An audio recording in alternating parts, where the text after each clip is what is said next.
সামনেই যেহেতু রথ, তাই একটা কথা শেয়ার করতে খুব ইচ্ছে করলো। হয়তো আমরা কেউ কেউ জানি, আবার কেউ কেউ জানি না। আমরা রথের মেলায় যাই, রথ দেখি, বাড়ি ফিরে আসি, কিন্তু রথের কি নাম বা যে দড়িটা ধরে টানা হয় তাকে কি বলে আমরা অনেকেই জানি, আবার অনেকেই জানি না।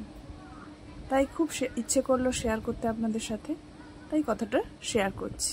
জগন্নাথ দেবের রথের নাম নন্দী ঘোষ, আর যে দড়িটা ধরে টানা হয় তার নাম শঙ্খচূড় নাগিনী।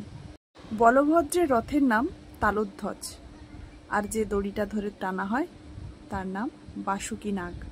সুভদ্রার রথের নাম দর্পদলন, আর যে রশিটা ধরে টানা হয় তার নাম শঙ্খচূড় নাগ। তো আমার ভালো লাগলো, তাই আমি শেয়ার করলাম। আপনাদের যদি ভালো লেগে থাকে তো আপনারা ভিডিওটা শেয়ার করে সকলের সঙ্গে ভাগ করে নিতে পারেন।